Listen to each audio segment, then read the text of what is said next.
a BVCap Experience 2025 e agora a gente vai falar sobre um assunto que para muita gente dá arrepio, que é due diligence. E eu estou aqui com dois Rodrigos, o Rodrigo Cunha, sócio do Lefosse, e o Rodrigo Menezes, do FMD Hike. Tudo bem, gente?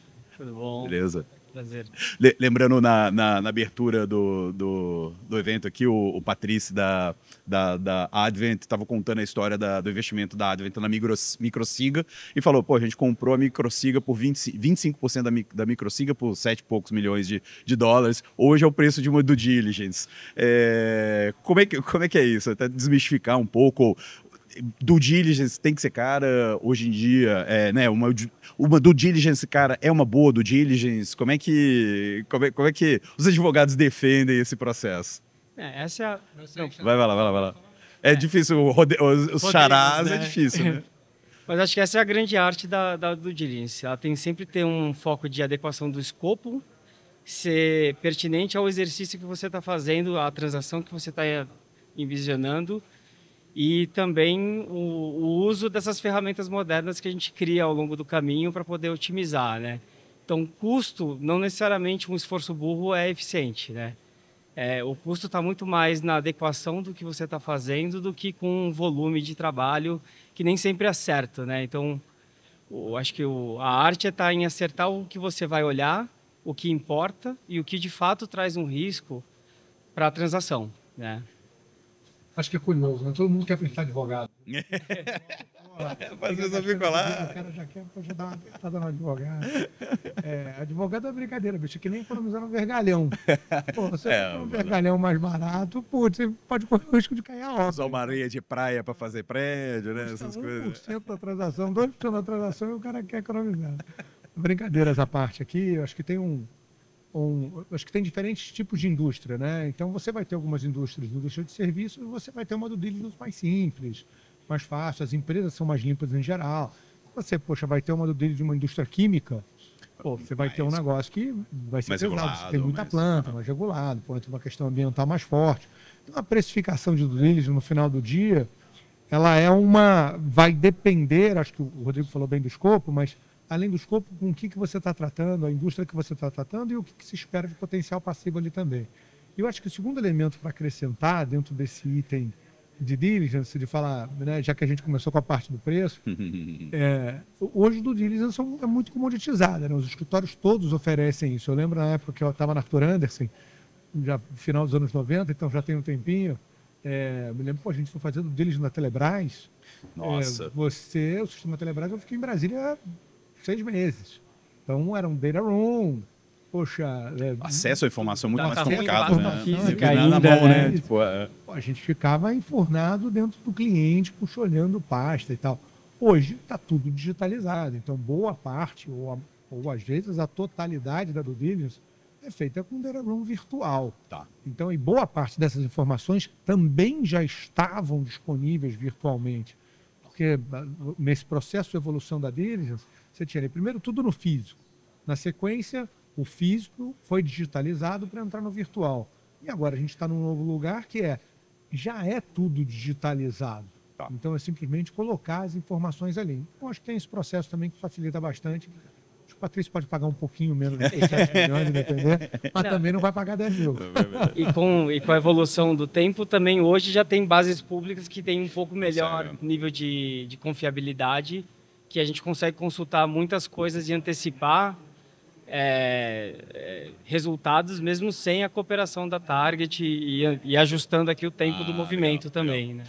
A doutrina moderna de due diligence, o que é uma boa due diligence hoje? Que aspectos tem que ser levado em conta? Porque, quer dizer, isso ajuda a ter um bom sucesso no pós, né? Se você olha direitinho, né, os esqueletos debaixo do tapete ali, do armário, você tem certeza do que você está no pós. Lembrando de novo o Patrício ontem, que você pode mudar tudo, você só não muda o preço de entrada, né? Exato. É isso mesmo. Vai lá, Xará. Não, eu acho que aqui é um pouco da arte de ter visto e ter a experiência de onde são os riscos, onde estão os problemas, e esse olhar clínico vai te ajudar a direcionar um pouco a pesquisa nos itens críticos, né? Acho que não é mais o tempo de um exercício cego, onde você faz um tapete olhando todos os itens de toda forma mais intrusiva que existe, né? Tá. Acho que tem uma verificação, um confirme, mas não confie, mas você aprofunda nos itens críticos que você sabe que trazem problemas e dólares reais para a equação. Acho que tem 2 itens também aqui que falam com método, né? Pode falar, método é importante. Você vai mandar o teu checklist, o vendedor, o potencial vendedor, ele vai colocar essas informações disponíveis. É importante só entrar em campo, e aí seja para diligence legal ou para diligence fiscal, financeira, previdenciária, depois que você tem um percentual relevante de documentos disponíveis. Tá. Então 70%, 80%, porque você é mais eficiente nesse processo.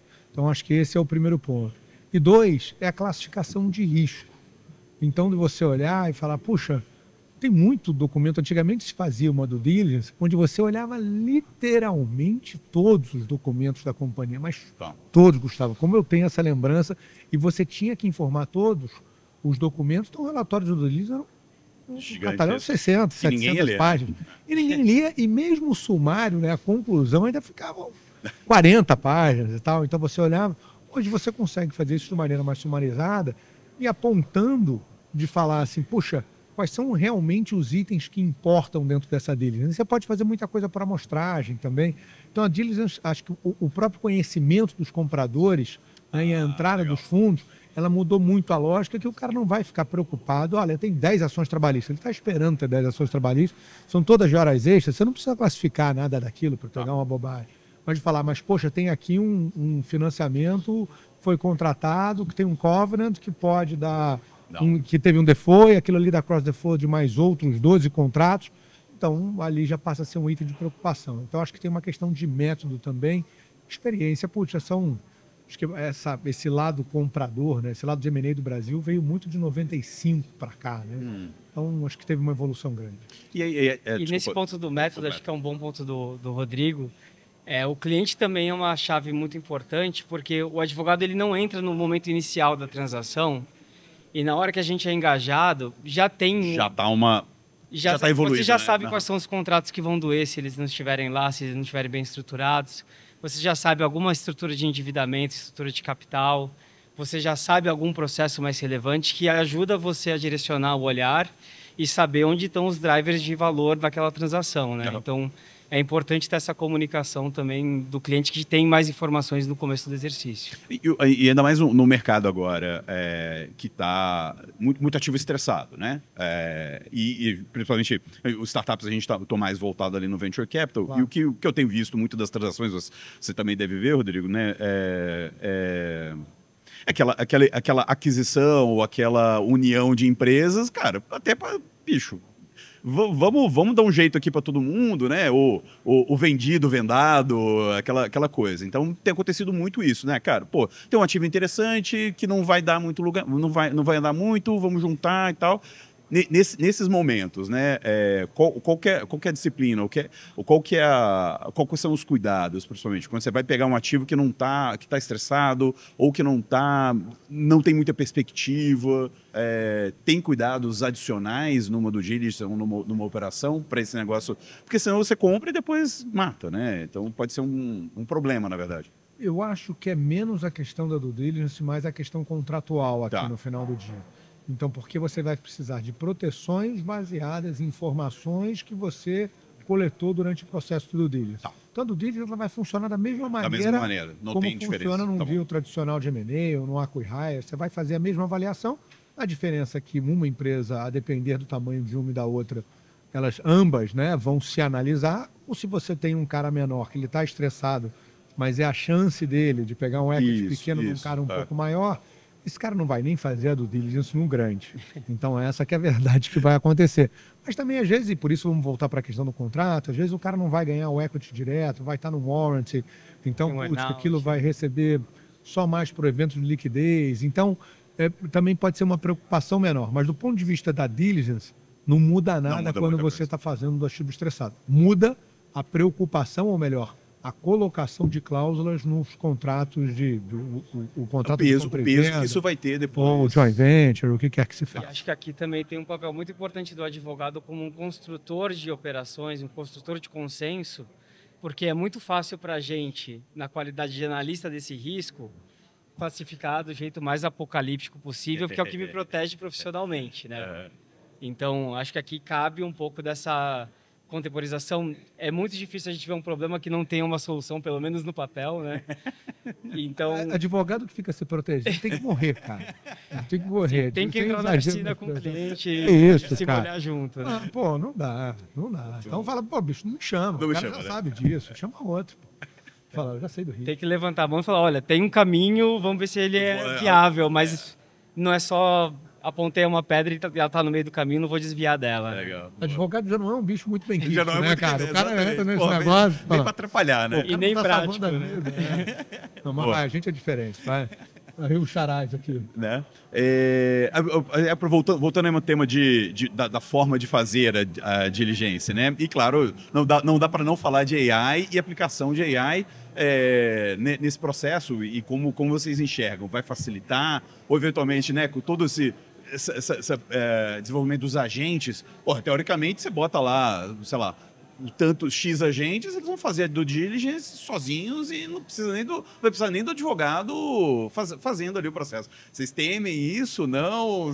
Como é que a IA está sendo incorporada já nos processos de due diligence? Já tem? Vocês já usam? Começa aí, Xará, sempre você. Ela já é usada, ela já é uma realidade, né? Tem uma preocupação que tem que estar no radar de todo mundo, porque se você não toma um cuidado, essas bases são públicas. Então, inadvertidamente, o advogado pode estar jogando dados sensíveis da target Boa. dentro da piscina de Olha, dados da vou começar, inteligência como artificial. jornalista, eu vou começar a pesquisar lá. Quem está comprando quem? Exato. Vai achar. Agora, quer dizer, dentro de sistemas fechados que você consegue desenvolver, ela já é uma realidade, ela já é usada e ela é um fator muito importante, né, para o futuro da advocacia mesmo, porque ela é uma base de treinamento que a gente tem para toda a próxima geração de advogados, que hoje em dia, com a preocupação de custo, vai ser uma equação muito interessante de administrar. Mas hoje ela já é um atalho, ela tem espaço para ser uma revolução em termos de eficiência. De eficiência. Legal. Hoje já tem ferramentas que elas classificam, inclusive, o risco da tua análise. Então, ela coloca se isso daqui é um risco alto, né, um risco provável, possível, remoto. Então, você já tem ferramentas que classificam isso. Ainda alucinam. Né? Então, essas ferramentas ainda estão alucinando porque, precisa de mais dados, precisa de maior... Quando é uma ferramenta fechada, você está treinando com os seus dados mesmo, né? As tuas mesmo. Se é uma ferramenta aberta, vai alucinar um pouco menos, a depender dos dados que já foram imputados nela. Então, acho que vai mudar isso. O advogado pode ser... Eu não vou vaticinar isso aqui, mas pode ser que daqui a alguns anos o advogado, aquilo que o sócio, né, hoje revisa um relatório, então o sócio, líder da transação, revisa o relatório de diversas áreas e faz lá o compilado para entregar para o cliente, talvez ele tenha sido feito por uma AI, com um revisor e um segundo revisor. Então pode ser um olhar de uma nova uma nova configuração de estrutura de escritório para a equipe de due diligence. Mais uma vez, difícil vaticinar isso aqui agora, porque você ainda tem que ter também a leitura de falar, pô, mas isso aqui está sendo classificado como um risco alto, né? Então um risco provável. Puxa, mas é uma ação, o cara conseguiu entrar na base de dados da jurisprudência para ver se a jurisprudência está mudando? Então ele fala, pô, porque agora tem uma decisão nova no STJ onde pode mudar alguma coisa fiscal ou trabalhista ou civil. Então, o advogado vai continuar muito necessário, mas eu não sei se o número de advogados que vai estar envolvido na due diligence vai ser o mesmo que é hoje. Isso é um ponto importante. Vai mudar o preço. Aí, cara, já estão querendo aumentar o preço, não. Sempre volta para apertar o advogado. Vamos pensar aqui então para melhorar a margem. Vamos pensar para melhorar a margem. Foco em compliance e governança, quer dizer, né, tem todas essas questões hoje em dia. Isso tem influenciado muito nas due diligence? Vocês veem esse ponto? Sempre foi seu, Charles. Sempre foi um ponto, acho que obviamente traz atenção com as evoluções históricas do Brasil, mas ele está no checklist, é inevitável. E continua sendo, acho que vai ser sempre. Acho que traz um foco, traz uma atenção, mas é um exercício que tem que ser feito e está no escopo, sempre foi. Legal. Eu diria que para o nosso mundo de startups, Gustavo, o regulatório se tornou muito importante nos últimos anos. Vamos pegar, sei lá, 12, 15 anos. Não era todas um as regras de ponto relevante, fintech, porque, vieram. Pô, teve cara que foi muito insurgente, né? Então, de falar... Fairplay, você lembra? É isso. Então, teve o cara que teve que criar uma regulação. Então, não é só tentar se adequar a uma regulação para ir evoluindo com aquela. Não. Não existia, o cara criou um mercado novo. Então, regulação eu acho que é um item que, para algumas partes, se você fala de SaaS, esquece. Não tem nada. Mas fala de fintech, fala de agritech, fala de healthtech. Então, quando você entra um pouquinho já dentro desse lugar, o regulatório passa a ser importante, mais importante do que era antes, vai? Mas ele já estava ali no checklist, como o Rodrigo disse. Bacana. E então, para a gente finalizar aqui, como é que estão... como é que vocês enxergam o futuro da due diligence? Vamos colocar assim, a disciplina, como ela vem evoluindo e o que ela ainda precisa evoluir. Quer dizer, a AI vai ajudar a ser mais eficiente e até tem como melhorar resultados também, assim, dar mais insumo para quem está comprando ou para quem está vendendo. O que é o futuro da due diligence? Acho que é um exercício muito mais seco em termos de números de pessoas envolvidas, né? A AI e as outras ferramentas, elas tendem a tornar o processo muito mais solitário aqui no... Aquela due diligence 6 meses, eu ficava o cara me enchendo o saco aqui toda hora pedindo informação. Era o time inteiro que você levava para uma cidade, ficar trancado na sala com as pastas físicas e batendo no computador. Não existe a tendência cada vez mais você ir limitando o número de pessoas envolvidas nesse exercício. É um desafio de treinamento para a nova geração dos advogados, na medida que tem menos gente testando as águas e conhecendo todas as áreas do direito pela interação dos problemas que são interdisciplinares que você encontra na auditoria.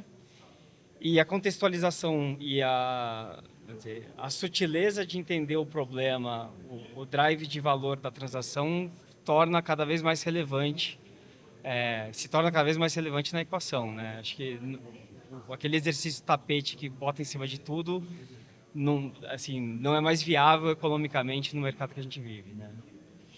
Eu acho que as ferramentas de AI em especial, mas todas elas de tecnologia, os acessos, vocês têm os robôs, né, que vão buscando informações, já existiam muitos antes da gente falar dos agentes, a automação, certidão.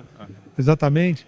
De falar, eu acho que o futuro da diligence passa por uma diligence a ser feita pelo próprio vendedor antes mesmo do comprador ir lá fazer. Então, porque esse cara pode conseguir fazer, né, já ter uma prévia do que ele mesmo vai ter como potenciais passivos que vão ser encontrados pelo comprador, que vai ter uma ferramenta mais barata para ele, ou ele vai ter um advogado. Então, eu acho que o mercado está sofisticando o suficiente para que o cara que quer realmente engajar uma venda, então, não necessariamente ele está naquele bid ali antes, vai falar, eu vou engajar uma venda daqui a um aninho. Então está chegando a minha hora. Deixa eu me preparar. E mais além daquilo que ele já sabe que está fazendo errado. Interessante isso. Né? Então, porque eu acho que tem uma vantagem, vai melhorar a eficiência do processo de M&A, vai acelerar o processo de M&A. Então, talvez se eu tivesse que olhar, eu acho que a diligence ela vai ser uma diligence feita pelo vendedor e pelo comprador. Legal. Interessante então, essa... a gente tem debatido isso às vezes com clientes nossos, dentro do mundo de Venture Capital, que a saída é sempre a saída. Então, de falar, puxa, quando está chegando o teu momento, aquela que está indo bem, de falar, só se prepara aqui para o que está por vir. Então, já faz o assessment ali e já vai trabalhando aqueles pontos que vão ser críticos no processo. A ferramenta da tecnologia ajuda, mas o advogado ainda vai ter que estar ali mesmo ajudando aquele vendedor, mas barateia o processo, acelera o processo. Sim, vai ser mais fácil. Sim. Boa, beleza. Daí o mercado para vocês sempre vai ter, então pronto. Terminou. Por enquanto. É isso, não, cara. Pro cabelo branco, acho que para a experiência vai sempre fazer diferença. O desafio também está até com o due diligence, com os mais jovens, né? Então, de como é que Legal. está vindo essa geração mais nova. Mas isso é outro bate-papo. Esse é um outro bate-papo, é Esse é um outro bom bate-papo. gancho, essa questão do fim do júnior e o fim do sênior, né? Porque se não tem o júnior, não vira sênior.